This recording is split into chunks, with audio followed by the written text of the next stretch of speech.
में श्रम्भेश्वर बाबा का एक कितना सुंदर वर्णन किया गया कि अगर मान लो कोई व्यक्ति नशे में डूबा रहता है, मदिरा का नशा छोड़ ही नहीं रहा, पूरा प्रयास कर लिया और वो दारू छोड़ने को ही तैयार नहीं। 8 साल 10 साल 15 साल 20 साल 25 साल 30 साल निकल गए और वो मदिरा छोड़ ही नहीं रहा। बहुत तकलीफ में, नया लड़का है, अभी शादी हुई, बहू बेचारी रोती है, घर के बच्चे रोते हैं, पर वो मदिरा का नशा छोड़े ही ना। तो श्रम्भेश्वर महादेव का स्मरण करें। बेलपत्री के 5 पत्ते, शमी के 3 पत्ते। बेलपत्री के कितने पत्ते? 5। शमी के कितने पत्ते? 3। बेलपत्र के 5 पत्ते, शमी के 3 पत्र और काली मिर्च 5।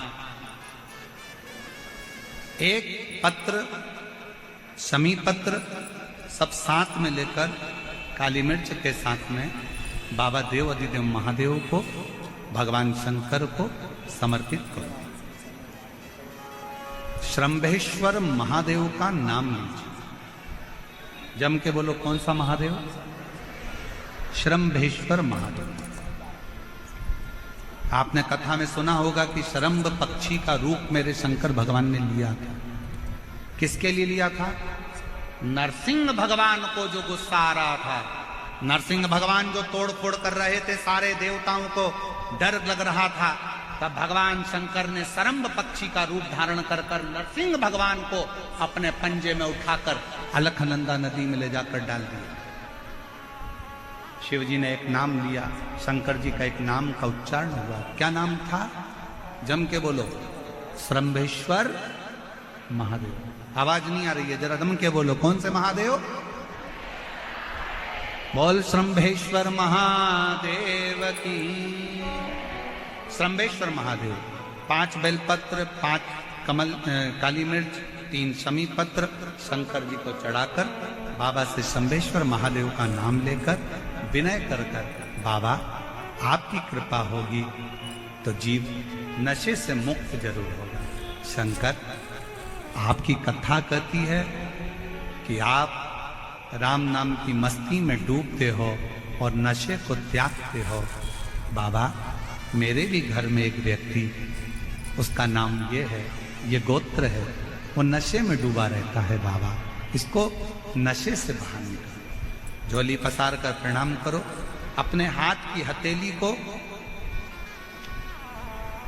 जैसे ये जल बहने वाला जो स्थान है, यहाँ ये पानी जो यहाँ से बहकर आता है, अपने सीधे हाथ की हथेली को यहाँ लगाओ। सीधे हाथ की हथेली को यहाँ लगाकर, ये जो जलाधारी है, यहाँ अशोक सुंदरी का स्थान होता है, अपनी हथेली को यहाँ लगाओ। कार्तिकेय गणेश जी का जो स्थान जलाधारी पर होता है, वहां हथेली को लगाकर बाबा के शिवलिंग का स्पर्श कर जो चढ़ाई हुई सामग्री है उसको वापस उठा लो और लेकर आ जाओ। शमी पत्र मदिरा पीने वाले व्यक्ति के कक्ष में रख दो और 1 बेलपत्र और 1 काली मिर्च, जो मदिरा के नशे में लगा रहता है, सुबह के टाइम पर बेलपत्र, शाम के समय पर काली मिर्च, किसी भी तरह से उसको खाने में देना प्रारंभ करिए। 15 दिन बाबा का चढ़ा हुआ जल श्रम्भेश्वर महादेव के नाम से दीजिए। ज्यादा से ज्यादा 20 दिन 22 दिन के अंदर वो धीरे धीरे मदिरा छोड़ना प्रारंभ कर देगा, मदिरा से दूर होता चलेगा। शिव तत्व है, शंकर ओम, शिव ओम। फिर से एक बार भगवान का नाम लीजिए। कौन से महादेव? श्रम्भेश्वर महादेव। और ये नाम कोई साधारण नाम नहीं है।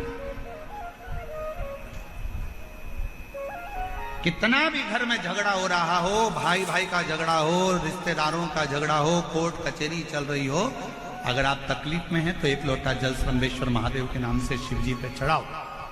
धीरे धीरे धीरे धीरे अंतर है।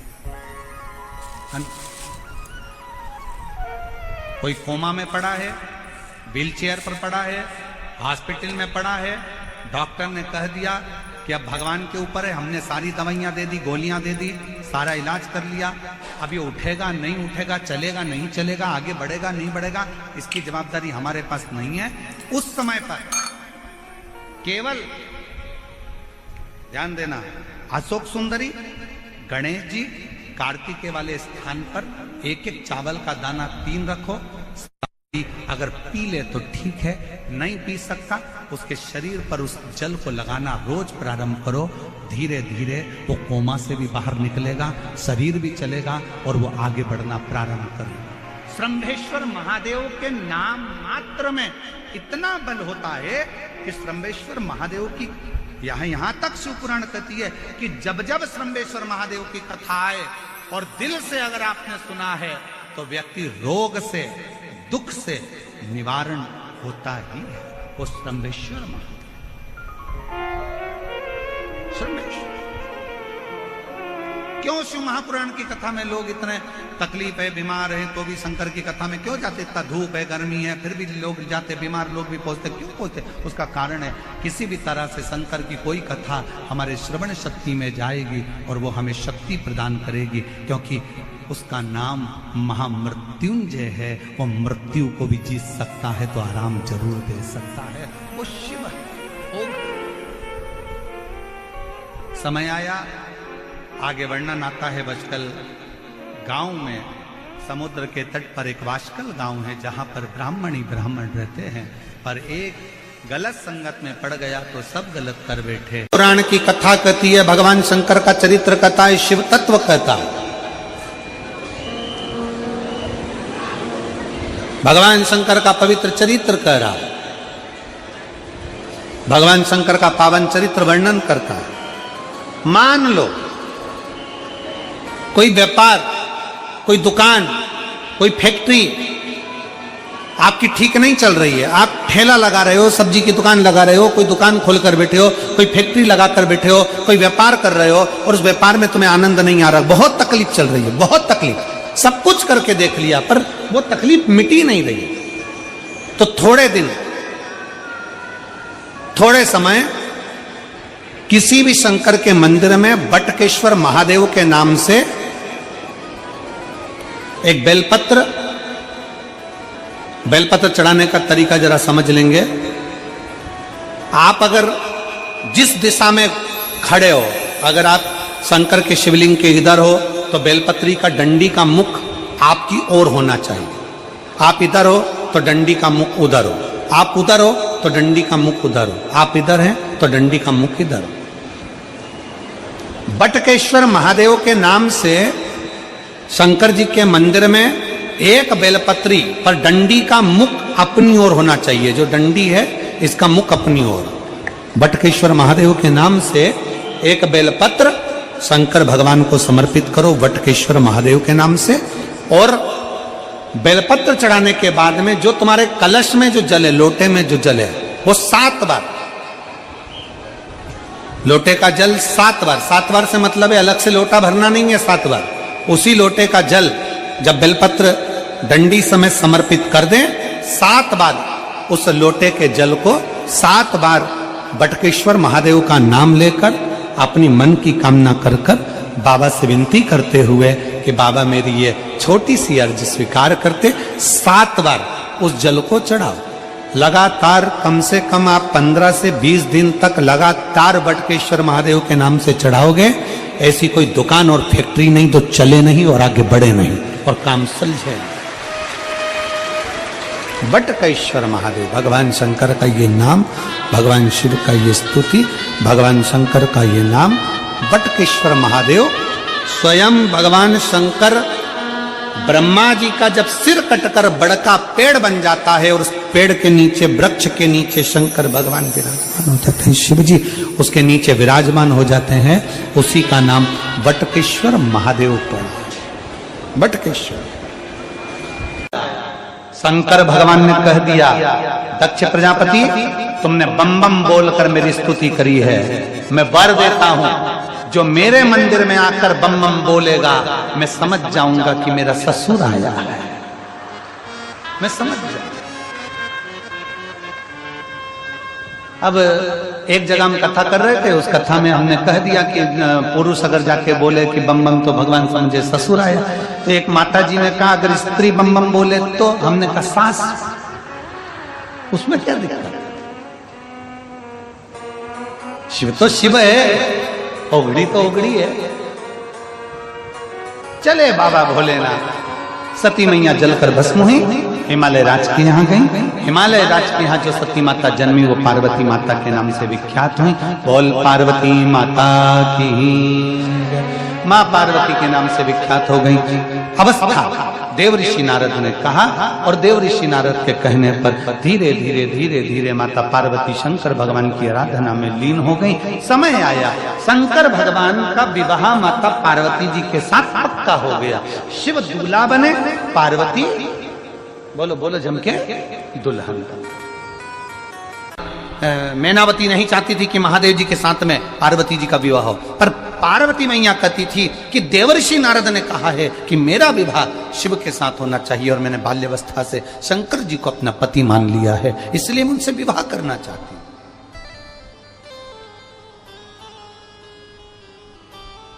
क्या है शिव जी के पास में? लड़का वो देखा जाता है जिसका पेट्रोल पंप हो, लड़का वो देखा जाता है जिसके पास जमीन हो।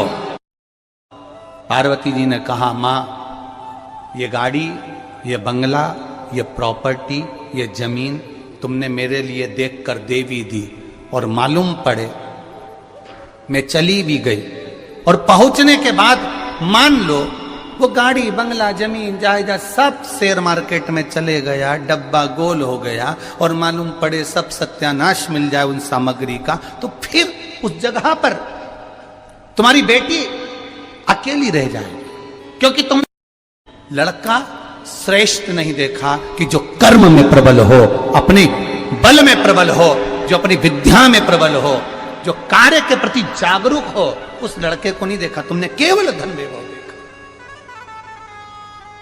केवल धन वैभव। और जो कर्म संस्कार हो हमारे जीवन में बहुत जरूरी है, बहुत जरूरी। पार्वती जी को ज्ञान उपदेश देवादिदेव महादेव दे रहे हैं, ज्ञान उपदेश।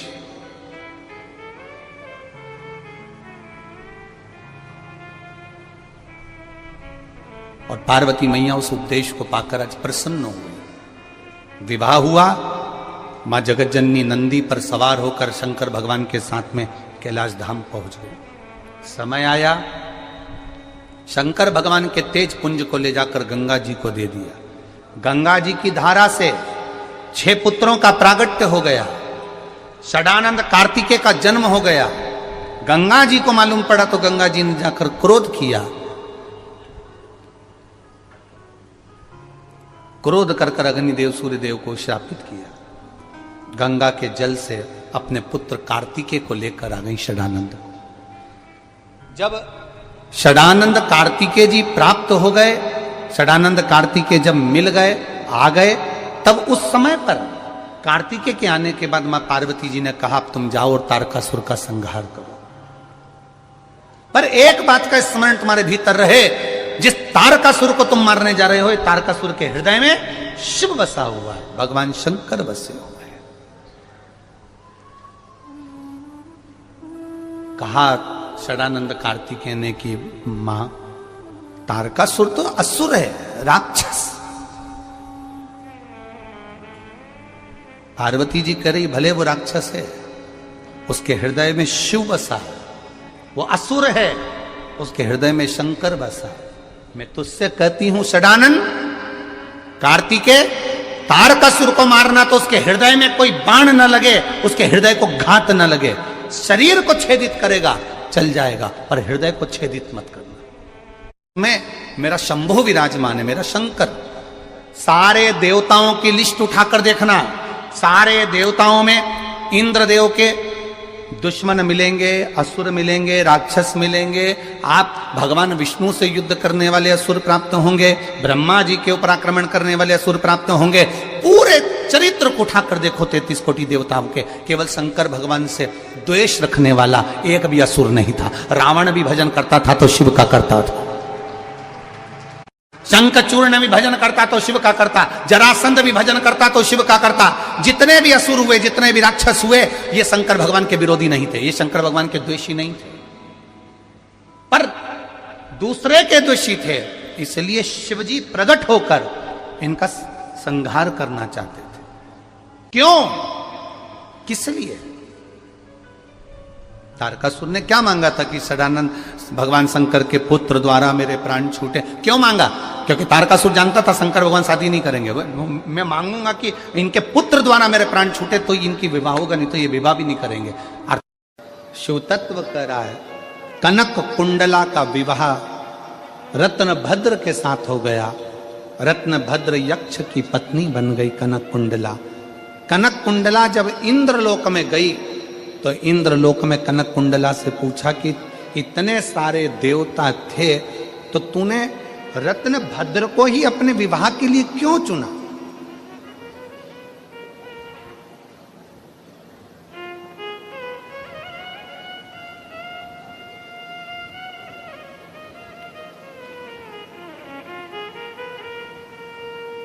ऐसा क्या दिखा तुझे रत्न भद्र में, उस यक्ष में, जो तूने रत्न भद्र को विवाह के लिए चुन लिया?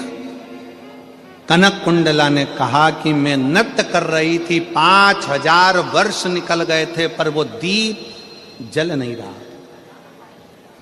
रत्न भद्र ने पार्थिव शिवलिंग का पूजन करा, उसकी जो निर्माल्य था वो उड़कर आया और शरीर को लगा, शरीर को लगा।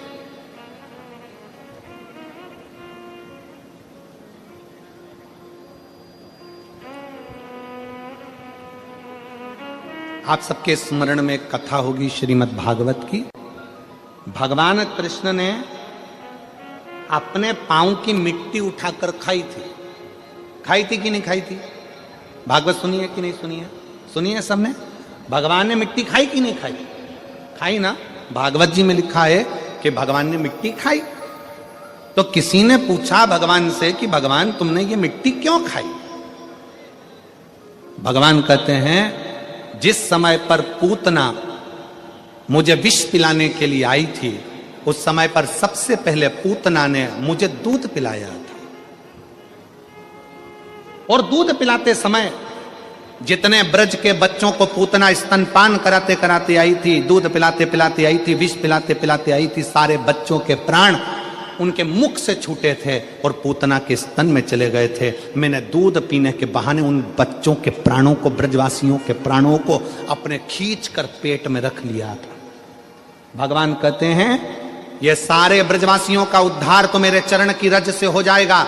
मैं धेनु चराने के लिए, गाय चराने के लिए जाऊंगा।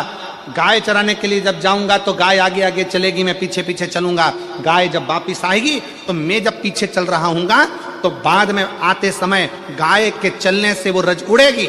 उड़ेगी तो वृक्षों पर गिरेगी, पक्षियों पर गिरेगी, पशुओं पर गिरेगी, ब्रजवासियों पर गिरेगी, तो उनको, उनका उद्धार मेरे चरण की रज से अपने आप हो जाएगा। पर जो अंदर बैठे हैं उनका उद्धार कैसे होगा? तो मिट्टी उठाकर खुद खा गए। अपने चरण की रज को भगवान स्वयं पाले, अपने ब्रजवासियों के उत्थान के लिए, उनके उद्धार के लिए।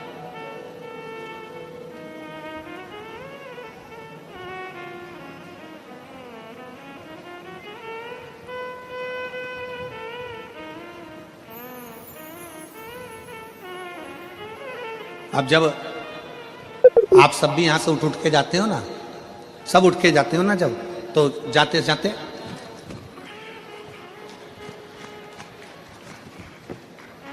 खूब झटकाया। पास में बैठी थी, जाते जाते पूरे मोहल्ले जितने ग्राउंड में इतनी धूल उड़ा दी, इतनी रज उड़ा दी, इतनी रज उड़ा दी। जो सोचकर भी नहीं आया था कि मेरा उद्धार हो जाएगा, उसके भी मस्तक पर भगवान शंकर की चरणारविंद की रज चढ़ गई और उसका भी कल्याण, उसका भी उद्धार। कनक कुंडला इतने अच्छे अच्छे देव हैं, इतने सारे देवता हैं, तू उनसे विवाह कर लेती, पर तूने रत्न भद्र में ऐसा क्या देख लिया, उस यक्ष में ऐसा क्या देख लिया कि तूने विवाह कर लिया? कनक कुंडला कहती है मैंने बस एक ही चीज देखी है कि जिससे मैं विवाह कर रही हूं वो भगवान शंकर की आराधना करने वाला है। उसके चढ़ाए गए थोड़े से निर्माल्य से मेरा जीवन सार्थक हो गया, तो इसलिए मैंने उससे विवाह करने का विचार कर लिया।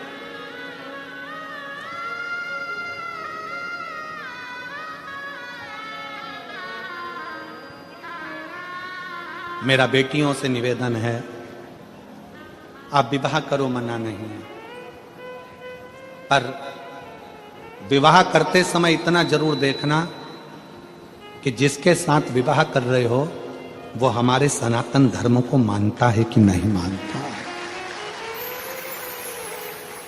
वो हमारे भगवान का अपमान तो नहीं कर रहा, वो हमारे देवताओं का अपमान तो नहीं कर रहा, वो हमें भगवान से दूर तो नहीं कर रहा।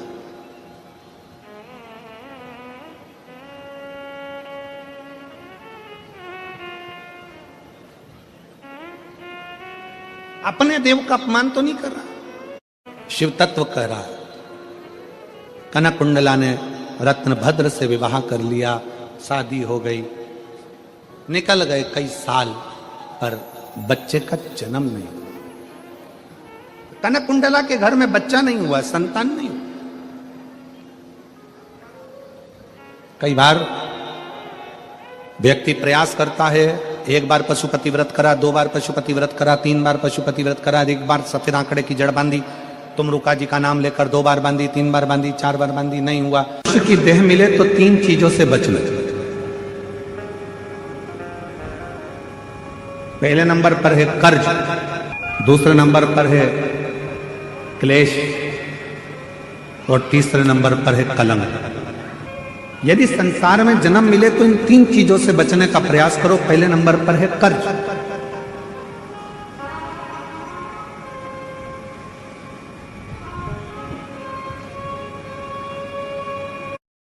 थोड़ा सा भी कर्ज हमारे जीवन में अगर हो जाता है, थोड़ा सा कर्जा आ जाता है, तो वो कर्जा बढ़ते बढ़ते बढ़ते बढ़ते एक दिन हमारी जमीन को, हमारी जायदाद को, हमारे मकान को भी बर्बाद कर देता है।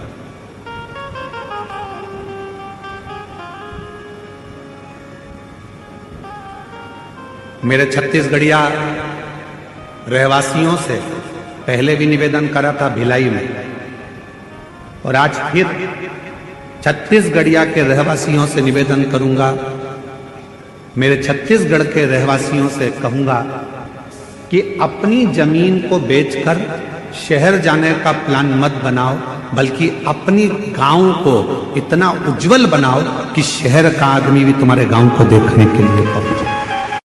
3 चीजों से बचना चाहिए। पहले नंबर पर है कर्जा, दूसरे नंबर पर है क्लेश, तीसरे नंबर पर है कलंक। ये 3 चीजें जब व्यक्ति के जीवन में अगर हो जाती है तो पूरा जीवन बर्बाद हो जाता है, पूरा। पहला बच्चों कर्ज से। 10 रुपए भी किसी का अगर कर्जा है तो वह हमको एक ना एक दिन डुबो देगा, इसलिए कर्जे से बचने का प्रयास करो। आज हो क्या रहा है, लाओ हम तुम्हें कर्जा दे देंगे। बड़ी बड़ी कंपनियां खुली हैं, बड़े बड़े बैंक खुले हुए हैं, जो दिन रात मोटरसाइकिल पे अपने अपने फ्लेक्स लगाकर दिन रात कहते हैं लो एक दिन में हम लोन देते हैं। गाड़ी पर लोन ले लो, मकान पर लोन ले लो, जमीन पर लोन ले लो, लोन ले लो, लोन ले लो, पैसा ले लो, पैसा ले लो। आज क्यों देने को तैयार बैठे? वो चाहते हैं कि आप थोड़ा सा लोन लोगे, धीरे धीरे वो चुका नहीं पाओगे तो एक दिन तुम्हारी जमीन भी चली जाएगी, मकान भी चले जाएगा, और मालूम पड़ा एक दिन जो रखा हुआ धन है वो पूरा बर्बाद हो जाएगा। समझ की जरूरत है। कबीले में रह रहे हो, कोई क्लेश नहीं होना चाहिए, आपस में थोड़ा साझा बनाकर, थोड़ा सा।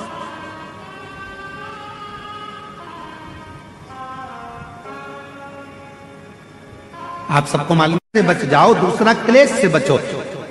हफ्ते में, महीने में एक दिन ऐसा बनाओ जिस दिन मेरे घर के पूरा परिवार एक जगह पर एकत्रित हो, भोजन करें, साथ बैठें, साथ बैठकर अपने परिवार की चर्चा। हम ये भी नहीं कहेंगे कि तुम किसी परमात्मा की आराधना करो कि साधना की आराधना, आप तो साथ बैठो, अपना मनन चिंतन करो कि हमें अपने घर को कैसे संवारना है, हमें अपने परिवार को कैसे संवारना है, हमें अपने बच्चों को उच्च शिक्षा कैसे देना है, हमें अच्छी चिकित्सा कैसे देना है।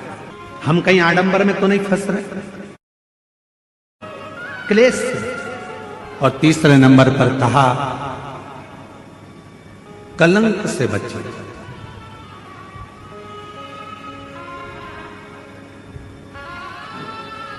हमारे सनातन हिंदू धर्म में पतंग उड़ाने के लिए एक दिन दिया गया। यहां उड़ाते पतंग, अरे बोलो, शिव महापुराण की कथा कहती है कोई उन्नति की सीढ़ी पर चढ़ रहा है तो उसको चढ़ने दो, बढ़ने दो, उसको काटने का प्रयास मत करो, क्योंकि हम सब सनातनी हैं। सनातनी काटता नहीं है, सनातनी जोड़ता। 4 चीजें कभी मत तोड़ो जीवन में। कितनी चीजें? 4। पहला रिश्ता, दूसरा किसी का दिल, हृदय, तीसरा वचन जो दिया वो ना तोड़ा जाए, और चौथा विश्वास। मेरे शंकर की कथा कहती है ये 4 चीज में से अगर कुछ भी एक अगर आपने किसी का तोड़ा है तो संभलने में बहुत समय लग जाता है, बहुत समय। रिश्ता कितना भी बेकार हो, हाँ ठीक है, इन्होंने अपनी प्रॉपर्टी खा ली, इसने अपनी जमीन रख ली, इसने अपना प्लाट रख लिया, इसने अपना पैसा रख लिया, इसने अपना सामान रख लिया, सास का पूरा जेवर रख लिया, ये सामान लेकर चले गया, ये इसने ये कर लिया, इसने धन रख लिया।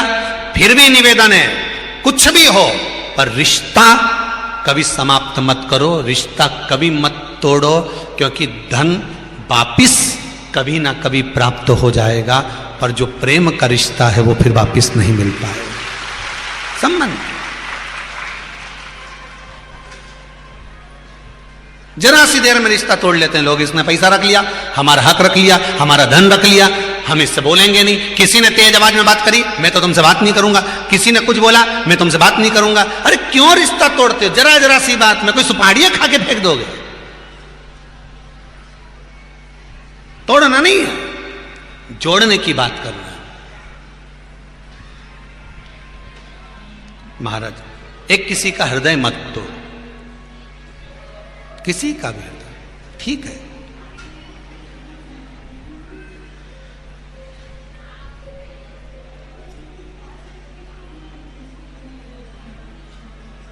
तीसरा वचन अगर किसी को दिया है मत तोड़, और चौथा विश्वास, भरोसा कभी ना तोड़िए। बड़ी मुश्किल से विश्वास जागृत होता है साहब, बड़ा मुश्किल से विश्वास प्रबल होता है, और उसको अगर तोड़ दिया जाए तो फिर जोड़ना मुश्किल है। रही मन धागा प्रेम का, टूटे गांठ पड़ जाए। महाराज, वो टूटा कि उसमें गांठ पड़ गई। हम कई बार माताओं से कहते हैं, जीजियों, कितना भी विवाद घर में हो, पति से कितना भी झगड़ा हो, पर निवेदन इतना सा है कि अपने मुख से कोई ऐसा शब्द मत बोल जाना कि वो गांठ पड़ जाए हृदय में और जिंदगी भर भुलाई ना जाए। और पतियों से भी निवेदन है, पुरुषों से भी निवेदन है, कितने भी डिप्रेशन में रहना, कितने भी टेंशन में रहना, चाहे मार्केट का हो, चाहे व्यापार का हो, चाहे धन का हो, चाहे सत्ता का हो, पर अपनी वाणी ऐसी घर में मत बोल देना कि किसी का हृदय टूट जाए। आप रखो, ये सब चीजें तो जीवन में चलती रहती है। शंकर जी को कितना दुख था साहब, कौन जान सकता है। कंठ में विष भरा था, उसके बाद भी गंगा को सिर पे रखा था, और कभी मुख से एक शब्द टेढ़ा नहीं कहा। लोगों ने शंकर जी को आड़ा टेढ़ा बोला, पर वो नहीं बोला आज तक। इतना कंठ पर विष होने के बाद तो लोग तो कड़वा बोलते हैं, पर इससे तो मिट्ठू अच्छा। वो मिट्ठू होता है ना, तोता, हरी मिर्ची खाता और राम राम बोलता। मिर्ची खाने के बाद भी मिट्ठू, तोता मीठा बोलता है। और इंसान रोज गुलाब जामुन खाए तो भी ऐसा बोले कि झगड़ा हो जाए। इतना मीठा खाने के बाद भी इतना अड़ा टेढ़ा बोले जिसका बन, क्या मतलब का। किसी भी छठ के दिन, चाहे अंधेरी की छठ हो, चाहे उजाले की छठ हो, किसी भी छठ के दिन अगर षडानंद कार्तिकेय जी महाराज का नाम लेकर 6 बेलपत्र और उस 6 बेलपत्र पर 6 दुर्वा, 6 पुष्प, 6 अक्षत के दाने रखकर षडानंद कार्तिकेय बाबा के स्मरण कर कर शिवलिंग की जो जलाधारी है, उस जलाधारी पर जहां अशोक सुंदरी का स्थान है, उसी के पास में कार्तिकेय जी का स्थान है। किसी भी छठ पर यदि आप बाबा को वो बेलपत्र, वो दुर्वा, वो पुष्प, वो अक्षत का दाना 6 समर्पित करते हैं, किसी भी छठ के दिन, षष्ठी के दिन स्कंद भगवान का नाम लेकर, स्कंदेश्वर बाबा का नाम लेकर, कार्तिकेय बाबा का नाम लेकर यदि समर्पित करते हैं तो जिंदगी में कितना भी कर्जा हो, वो कर्जा 3 महीने के अंदर समाप्त होता ही है। कितना भी कर्जा, साथ में आपका परिश्रम, साथ में आपकी मेहनत और आपकी दृढ़ता। क्या होता है, लोग सोचते हैं कि हमने शंकर जी को बेलपत्र समर्पित कर दी तो कर्जा चूकेगा, पर साथ में मेहनत भी करना। अगर आप मानते हैं कि पूरी कथा का, इसमें कई दुनिया के कई लोग हैं हमारी कथाओं को आधा काटते हैं, आधा भेज देते हैं। गुरुजी ने कहा कि बेलपत्र पर शेर लगाकर चढ़ाओ, पर गुरुजी ने साथ में कहा कि रात दिन एक करो, पढ़ाई पूरी करो, आधी बात काट देते, आधी बात दिखा देते, पर उसका हमको कोई फर्क नहीं पड़ता है। आग लगे बस्ती में अपन रहो, उसका हमको कोई फर्क नहीं पड़ता, क्योंकि दुनिया का काम है गलत चीजें जनमानस में देना, जिससे बदनामी हो, आप शब्द बोले जाए, ताने दिए जाए, गालियां दी जाए, ये दुनिया की रीति है। बहुत आते हैं दिन भर में, कहीं कोई दबाव देने के लिए आता है, हम तुम्हारी बदनामी करेंगे, हमको 1 करोड़ दो, हम ये छब्बा देंगे, हम वहां से आएंगे, हम ऐसा कर जाएंगे, हम वैसा कर जाएंगे। बहुत आते, दिन भर का काम इनका, रोज का यही काम है, हमें ये करो, हमको वो करो।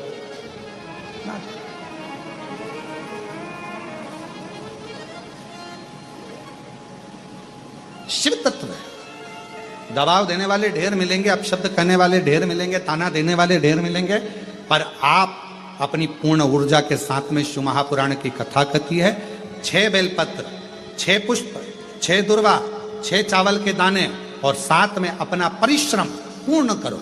छठ के दिन स्कंद भगवान का नाम लेकर, स्कंदेश्वर का नाम लेकर भगवान शंकर के जलाधारी पर समर्पित करो, शिव जी से प्रार्थना करो और अपनी मेहनत को 4 चांद लगाओ, कर्जा चूकेगा जरूर, समाप्त जरूर। कर्जा का मतलब ये नहीं है कि आप कर्जा करे हो तो मेरे से बन नहीं रहा, मेरे प्राण छूट जाए तो अच्छा, मैं तो मर जाऊं, मैं टेंशन में हूं, मैं डिप्रेशन में हूं, बहुत परेशान हो गया, ऐसा हो गया। ना ना, दुख आता है, जब सुख आया, सुख चले गया तो दुख आएगा, तो दुख भी जाएगा, दुख भी समाप्त होगा, उसमें क्या विचार कर। ऐसा तो नहीं है कि दुख समाप्त नहीं होगा, दुख नहीं जाएगा, सुख आया है। जब हमारे अच्छे दिन अगर समाप्त हुए हैं तो दुख भी समाप्त जरूर होगा, फिर वापस सुख आएगा। थोड़ा हिम्मत, थोड़ा धैर्य, थोड़ा हृदय पर भाव एकाग्रित करो कि नहीं नहीं, मेरा शंभु, मेरा शंकर, मेरा त्रिकालदर्शी, मेरा कैलाशी, मेरा अविनाशी, मेरा शिव मेरा दुख काट